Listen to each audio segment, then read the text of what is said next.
جس کے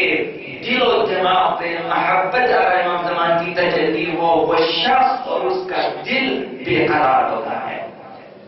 وہ بیتاب شخص ہے اور اسے سکون نہیں ہے، اسے قرار نہیں ہے، البتہ محبت اہل بیت کی وجہ سے۔ باقی تمام دنیا کی نسبت وہ مطمئن ہے، مطمئن ہے اور اسے فکر نہیں ہے۔ اگر فکر ہے تو اسی عظیم ترین چیز کی فکر ہے، اسی مقدس ترین ہستی کی فکر ہے کہ جس کی فکر میں اور جس کی یاد میں کل کائنات ہے،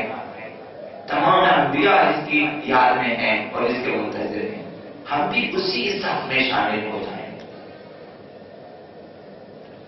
اب اپنے پورے وجود سے اور ہر ممکن طریقے سے جو شخص محبت و معرفت امام زمان میں لبریز ہے، وہ اپنے پورے وجود سے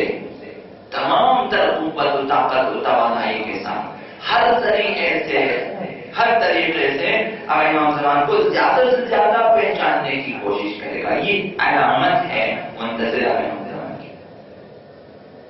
جو منتظر واقعی ہے اس کی یہ نشانی ہوتی ہے کہ وہ ہر جگہ تلاش کرتے ہوئے نئی چیز امام زمان کے بارے میں ملے تاکہ وہ کچھ معرفت کے حوالے سے ایک قدم اور آگے جائے۔ اب جب بزرگان دین فقہا بات کرتے ہیں، ہم کس طرح احساس کرتے ہیں، کس قدر نزدیک ہے امام زمان کے معرفت کے حوالے سے،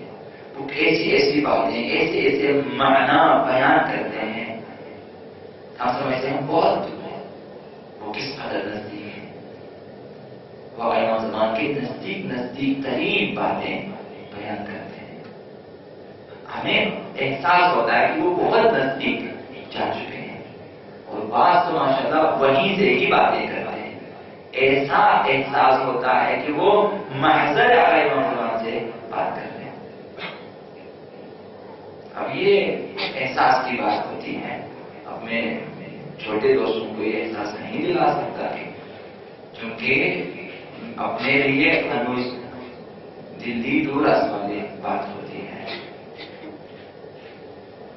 لہذا ہر منتظر واقعی کی یہ نشانی ہوتی ہے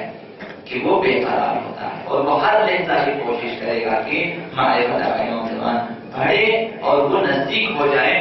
جو ہے رضا محبوب سے، رضا امام زمان، خوشنودی امام زمان کے نزدیک ہو سکے۔ اس سلسلے میں ہر قدم جو وہ اٹھائے گا امام کو بہتر درک کرے گا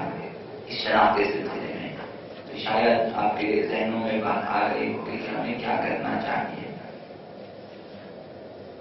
ہمیں کیا کرنا چاہیے۔ مسیر اگر شخص ہو جائیں، آپ امام زمانی بنیں گے، ہر قدم معرفت محبت امام زمان کے لیے اٹھانا چاہیے۔ اب جب ہر قدم اسی شناخت اور بے قراری کے ساتھ محبت کے ساتھ اٹھائے گا، زیادہ امام زمان کو پہچان دے گا اور وہ پہچانے گا کہ حضرت امام زمان کے علاوہ کوئی بھی تمام فضائل و مناقب کے وارث نہیں ہو سکتے۔ اس زمانے میں وہی ہستی ہے جو ہر فضیلت کے مالک اور ہر